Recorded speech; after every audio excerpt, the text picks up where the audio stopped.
오늘 이 강의가 어쩌면은 마지막. 내가 여러분들에게 하는 마지막 강의일 수 있다. 잘 들어라. 추방이 되고 난 다음에 이제 이 선교를 위한 어떤 그런 교회를 이제 개척을 하게 된 거죠. 이제 선교를 위해서 이제 교회를 개척을 했는데 막상 교회가 딱 개척되자마자 3개월 만에 네. 그 코로나가 터진 거예요. 네, 목사님 안녕하세요. 네, 반갑습니다. 네, 반갑습니다. 오늘 이렇게 겨자씨 교회에 이렇게 초대해 주셔서 너무 감사합니다. 목사님 지금 제가 여러 가지 좀 소문을 듣고 또 이렇게 오게 됐는데 중국과 아주 특별한 인연이 있으시다고 지금 중국 사역을 하신 지 좀 오래됐다고 제가 듣고 왔습니다. 자세한 이야기 좀 들을 수 있을까요? 네. 중국 선교사로 제가 현지에서 10년 정도 사역을 했고요. 네. 또 그 전에 이제 한국에서 이제 한국에 와 있는 그 중국인들을 대상으로 한 15년 정도 또 그렇게 사역을 했었습니다. 그 전에 이제 제가 학생 때, 청년 때 그 이제 선교에 대한 어떤 그런 이제 바람들이 많이 불었고 또 한국 교회 안에 전체적인 어떤 그런 분위기들이 어떤 선교에 대한 관심이 막 싹트는 어떤 그런 이제 시기들이었는데 네. 그런 이제 아마 시기 가운데 저도 있었던 것 같고요. 또 저도 또한 동일하게 어떤 선교에 대한 꿈이 있었고 소망이 있었지만 어떤 현실적인 여건들은 또 그렇지 못한 여건이기 때문에 그냥 제 마음속에는 어떤 그런 꿈이었던 것 같아요. 만약에 하나님께서 기회 주신다면 감사하겠지만 그런데 이 기회가 올까? 뭐 이런 생각들이 참 많았어요. 95년도쯤에 이제 제가 이제 청년회 회장을 맡고 있을 때 저희 교회의 한 분의 소개로 이제 그 중국에서 오신 분이 이제 교회로 왔어요. 네. 이제 그분을 딱 보게 되는 순간 이건 하나님께서 나에게 주신 어떤 기도의 응답이다라는 생각이 탁 들더라고요. 네. 왜냐하면 그 전까지만 해도 그냥 막연하게 어떤 선교에 대한 어떤 이런 생각만 있었지 그것을 구체적으로 어떻게 실현한다, 행동에 옮긴다는 거 전혀 예상하지도 못하고 있었는데 네. 제가 갈 수 없으니까 이제 하나님께서 그 친구를 저에게 보내주셨다는 생각이 딱 드니까 네. 이제 아주 그 친구가 특별하게 보여지게 되고 네, 네. 또 이제 그 친구에게 또 적극적으로 또 복음을 전하고 또 케어하는 어떤 그런 일들이 이제 시작된 거죠. 네. 그러면은 그 한 명의 지체, 그 중국에서 오신 분을 통해서 이제 복음을 전하기 시작하게 되셨는데 어떻게 또 중국까지 가시게 되셨는지 그 과정이 또 굉장히 아주 이렇게 다이나믹할 것 같아요. 근데 한국에서 그러면은 그분을 시작으로 좀 사역을 하셨던 건가요? 뭐 사역이라고도 할 것 없이 네. 이제 그 일종의 세신자 관리처럼 네. 이제 그분이 오셨을 때 이제 그분을 이제 친절하게 대하고 또 복음을 전하고 또 같이 양육하고 하는 이런 일들을 처음에 시작했죠. 이제 그런데 이제 이게 그 한 분의 중국인을 통해서 네. 또 주변에서 2명, 3명, 5명 뭐 이렇게 이제 아는 이제 그 인맥들이 네. 그 친구들이 이제 오게 되고 또 그러면서 이제 점점점 이제 이 교회 안에 있는 그 중국인의 숫자들이 늘어나게 된 거죠. 1년이 채 지나지 않아서 한 30명, 35명 정도가 네. 매주일마다 꾸준히 모이게 됐어요. 이제 그러다 보니까 이제 교회 안에서도 이제 뭔가 좀 다른 조치가 있어야 되겠다. 그냥 이 청년회 안에 한 부서로 놓아두기보다는 따로 독립된 부서로서 좀 이렇게 분리하고 좀 더 전문적이고 체계적으로 그렇게 케어를 해야 되겠다라는 네. 어떤 그런 필요성이 있어가지고 네. 이제 교회에서 또 이렇게 따로 부서를 세워주시고 또 그 부서를 또 제가 담당하게 되고 뭐 그런 일이 있었고요. 그리고 난 다음에 이제 전문적으로 특화된 활동들을 하다 보니까 거의 한 1년 반 정도 만에 네. 한 150명 정도 이렇게 와. 매주일마다 모여지는 이제 그런 일들이 있었죠. 네, 거의 뭐 한 교회인데요. 150명이면. 사실 그렇죠. 예. 30명만 돼도 웬만한 개척교회도 한 30명 모이면 정말 재밌게 이렇게 신앙생활 할 수 있는 그런 규모인데, 근데 그 일을 평신도로서 감당하셨던 거잖아요. 좀 어떠셨는지. 그러니까 처음에는 네. 그냥 열정으로만 시작한 것 같아요. 그냥 아무것도 모른 채로 네. 그냥 열정으로 네. 그냥 이렇게 시작했는데 일이 점점점 커지다 보니까 네. 사실 이제 평신도로서 감당할 수 있는 어떤 그런 부분들은 이제 좀 많이 지나가게 된 어떤 사역이 너무 커진 네. 어떤 그런 경우가 생겼고 네, 네. 또 하나는 이제 이 친구들을 좀 더 체계적으로 양육하고 또 지도해야 될 그런 필요들이 있어가지고 이제 고민하다가 네. 이제 신학을 하게 된 거죠.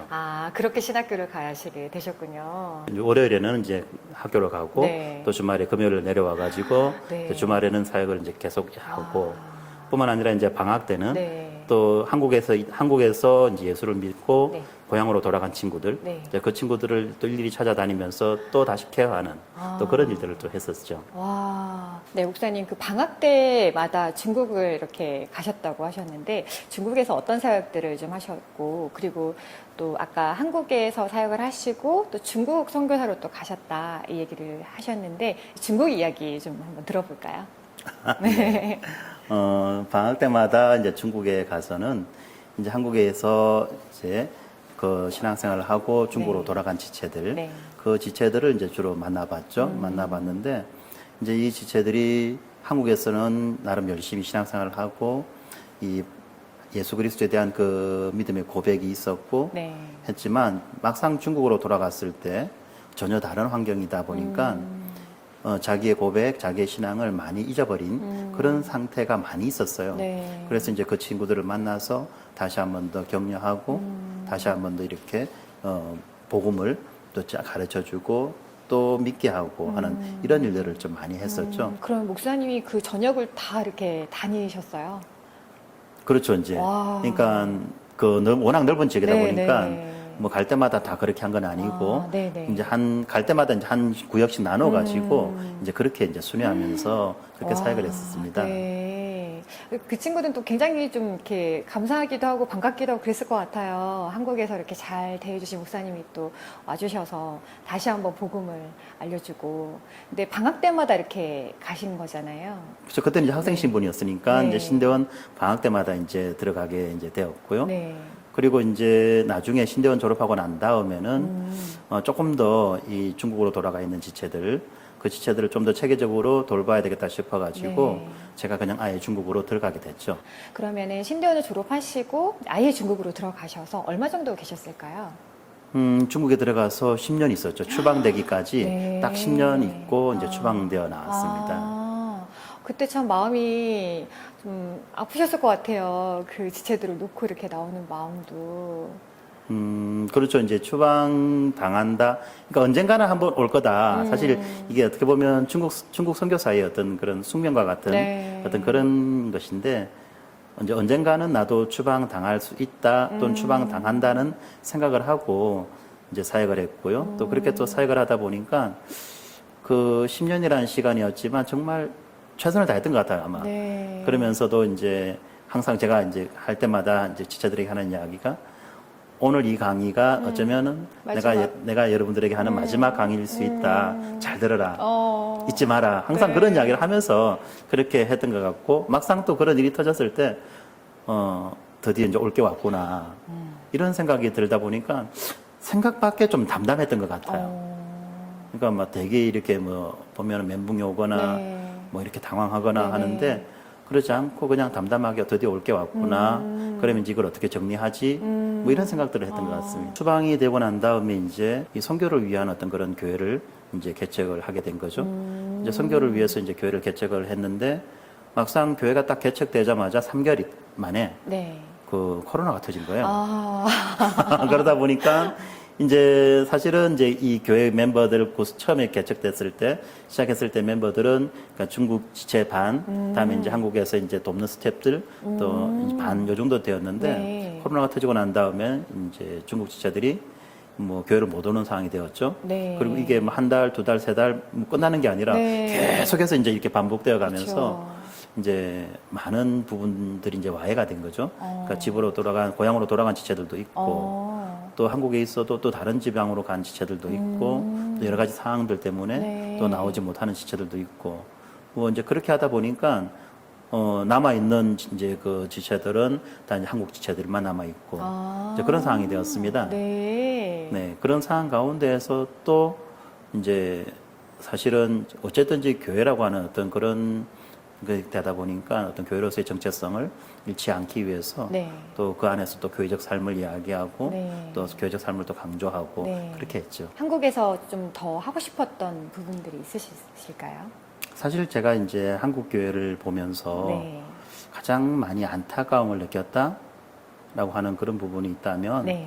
그 다음 세대에 대한 어떤 그런 부분들이었어요. 네. 사실 많은 이제 분들이 다음 세대를 이야기하지만 사실 실제적이고 구체적인 어떤 그런 다음 세대를 위한 움직임이라고 하는 것은 많이 찾아보기 어려웠거든요. 그렇죠. 이제 그런데 이제 그러다 보니까 이제 아이들이 그 초등학교, 중학교, 고등학교 때까지만 하더라도 저 교회를 나가주고 그다음에 대학교 되면은 이제 자연스럽게 독립선언하고 네. 교회를 안 나가는 그렇죠. 것이 하나의 분위기인 것처럼 또 그렇게 이제 흘러가는 그런 상황들을 보면서 참 많이 가슴이 아팠어요. 부모님의 신앙은 정말 저래 좋은데 왜 자녀들의 신앙에 대해서는 이렇게 되었을까라고 하는 그런 어떤 당혹감이 네. 있었고요. 네. 또 사실 제가 또 중국에서도 그렇게 했어요. 중국에서도 보면은 동일한 현상이 있거든요. 아. 부모님들의 신앙이 자녀들에게까지 전수되지 않아서 참 그 다음 세대가 많이 이제 죽어가는 약화되어가는 그런 모습들을 참 많이 발견했어요. 그래서 저는 중국에서도 사실 이 주일학교 사역을 좀 많이 힘을 쏟고 또 관심을 가지고 네. 그렇게 많이 했는데 한국에서도 그 일이 동일한 거예요. 네. 그러다 보니까 자연스럽게 이 아이들, 특히 우리 교회 성도들의 자녀들을 네. 어떻게 하면 좀 바르게 키울 수 있을까 그런 생각들을 참 많이 했어요. 그래서 이제 한편으로는 이제 어떤 그런 선교를 한국에서도 계속해서 이어가겠다는 그런 마음도 있었지만 네. 또 한편으로는 네. 이 성도들의 자녀들에 대한 그런 마음들을 가지고 좀 제대로 한번 키워보자 그런 생각들을 참 많이 했죠. 아, 네. 그래서 우리 주일학교 이름이 닭꿈 학교인가요? 네, 그렇죠. 네. 이제 다 꿈이라고 하는 것, 네. 우리 모두의 꿈, 또 많은 꿈, 네. 이것을 이제 함께 담아가지고 하나님께서 그 꿈을 키워나가시기를 기대하고 소망한다는 거죠. 우리 닭꿈학교도 조금 소개해 주시겠어요? 어떤 프로그램이 있는지 아니면 어떤 목사님께서 어떻게 지금 계획하시고 또 이렇게 지도하고 계시는지 네. 궁금합니다. 그 닭꿈학교는요, 네.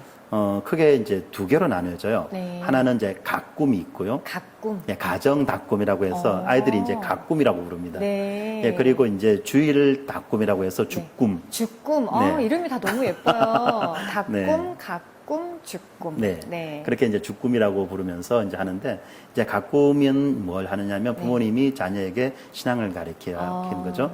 그러니까 보통 일반적인 성경 공부가 이제 일반적인 교회에서는 이제 그 주일학교에서 네네. 이제 그 교사들이. 교사들에 의해서 네. 이루어지는데, 그런 이제 성경 공부를 이제 저희들은 가정에서 부모님에 의해서 이제 진행이 되거든요. 네. 그러니까 자녀를 가르치기 위해서 또 부모가 공부를 해야 되고 그렇죠. 또 이런 이제 또 일들이 있어요. 그러니까 부모가 공부하지 않으면 자녀를 가르칠 수 없잖아요. 네. 어떤 그러다 보니까 또 부모님들이 더 책임감을 가지고 공부를 하게 되고 네. 또 저희들은 이제 이 학교니까 네. 매 학기마다 중간고사, 기말고사를 칩니다. 아, 정말요? 그래서 이제 아이들이 중간고사, 기말고사를 치면은 네. 부모님들이 어떻게 가르쳤냐가 나오니까 또 더 책임감을 가지고 거의 부모님 성적표인데요. 네, 그렇게 이제 네. 해서 이제 이 가꿈이 이루어지고요. 네. 그다음에 죽꿈은 이제 아이들이 또 그동안 배웠던 그 내용들뿐만이 아니라 이제 또 그 일상 속에서 이루어지는 많은 일들에 대한 이야기들을 함께 나누죠. 네. 이제 그렇게 하면서 이제 죽꿈을 이제 그 주일학교 이제 닭꿈을 하고요. 네. 그리고 난 다음에 그 예배가 마치면 11시에 저희들은 세대 통합 예배를 드립니다. 세대 통합 예배를 드리면서 이제 아이들과 어른들이 함께 또 예배를 드리고 하죠. 그러니까 같이 이렇게 예배 드리는 게 좀 어떤가요? 쉬운가요? 가능한가요? 쉽진 않죠. 네, 쉽진 않고 네. 가능하니까 하겠죠, 지금. 네, 근데 네. 참 많은 어려움은 있습니다, 네. 사실은. 왜냐하면 이 주일 설교도 주일 이제 예배가 아이들에게 포커스를 맞추는 것이 아니라 그렇죠. 또 어른들에게 포커스가 맞춰지다 네. 보니까 설교가 좀 길고 조금 내용은 좀 어려워요. 이제 그 어려운 내용들을 아이들이 들으려고 하다 보니까 때로는 뭐 알아듣기 힘든 내용도 있고 때로는 시간도 길고 하다 보니까 아이들이 졸기도 하고 뭐 여러 가지 일들도 있습니다만 네. 또 이제 아이들이 지금 그 주일날 제가 하는 설교가 또 가꿈에서도 많이 이루어지고 있는 네. 공부와도 연관되어 있기 때문에 그렇죠. 또 듣다 보니까 또 이렇게 아이들이 또 이해가 되는 또 그런 부분들이 있는 것 같기도 하고 또 어떤 아이들은 또 열심히 또 그 노트 메모를 하기도 하고 또 그렇게 합니다. 네, 목사님 오늘 이렇게 교자씨 교회에 대해서 다는 아니지만 그 조금 알고 가게 돼서 너무 기쁘고요. 또 제가 직접 뵙지 못했던 이 교자씨 교회 성도분들이 너무 궁금하거든요. 우리 성도님들께 한 말씀 좀 해주신다면 어떤 말씀을 또 남기고 싶으신지 한번 영상을 보시면서 네. 네, 우리 겨자씨 가족들 그동안 긴 시간 동안 참 수고 많이 했고요. 또 많이 애를 쓰셨습니다. 그런데 하나님께서 우리에게 주신 이 성경적 교회라고 하는 꿈이 있고 그 꿈을 따라서 우리는 평생을 살아가야 되죠. 바로 그 꿈을 우리는 하나하나 이루어가며 또 하나님께서 우리의 꿈을 또 다루어 가시면서 우리 삶 가운데에서 어떻게 구체적으로 드러내시는가를 우리가 늘 기대하고 소망하며 살았으면 좋겠습니다. 사랑하는 성도 여러분, 지금까지 많이 수고하셨는데 앞으로 더 많은 수고 부탁드릴게요. 사랑합니다. 네, 감사합니다, 목사님. 건강하시고 또 겨자씨 교회를 위해서 또 계속 기도하겠습니다. 감사합니다. 감사합니다. 네.